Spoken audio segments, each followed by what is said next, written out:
આ મારી શેરડી છે. મેં વાવી એને હજી 1.5-2 મહિના થવા આવ્યા, મોટી થઈ ગઈ. મારી રાતરાણી છે, એ પણ ઉકાળતા વાવી હતી, પછી મખી થઈ હમણાં. અને એ મેં વાવી છે દિલ્હી, જે હાવ નાનો એવો છોડ હતો ને હું લઈ આવી છું. પછી એ મોટા મોટા ઝાડ છે, એ છે સેતુડી. પછી આગળ આવો તમને બતાવું મારો બગીચો.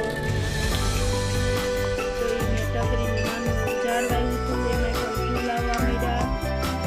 ત્યાંથી આગળ વધી એટલે આવી જે તિલક ફૂલ છે, જે લક્ષ્મીજીને બહુ પ્રિય હોય છે.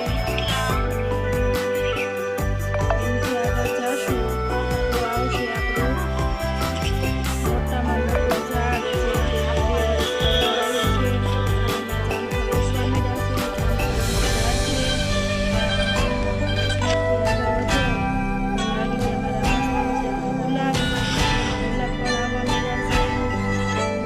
ત્યાંથી આગળ વધો એટલે નાગરેલના પાન ભગવાન સાથે કરીને ખાઈએ. અને મારે તો બહુ સરસ મજાની નાગરવેલ છે, જ્યારે પણ હું બાજુમાં જાઉં ત્યારે એક પાન મોઢામાં નાખી લઉં છું.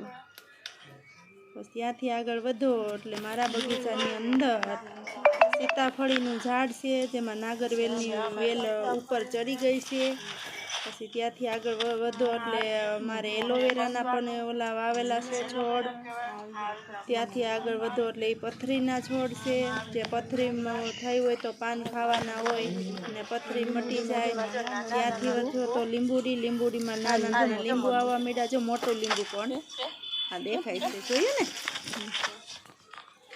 અને આગળ વધો એટલે આવી ગયો મીઠો લીમડો, જેને કહેવાય કઢી પત્તા. જો એવડો થયો છે, કાપી નાખો તો જાસૂદનું ઝાડ તો હાવ હુકાવા માંડ્યું છે, એમાં કંઈક રોગ આવ્યો છે. અને તડકો તો બાપા બહુ જ છે, હું થાકી ગઈ પછી વહી ગઈ ઝાડની છે ટગરીના. તો એમાંય તે કેવા સરસ છાંયો છે, અને છાંયો થાય ને પ્લસ ફૂલય આવે ને. આ છે મારું આસોપાલવનું ઝાડ, જે 2 વર્ષ પહેલાં હાથે મૂક્યું હતું ને મોટું થઈ ગયું. ને આ મારો રામફળનો છોડ છે.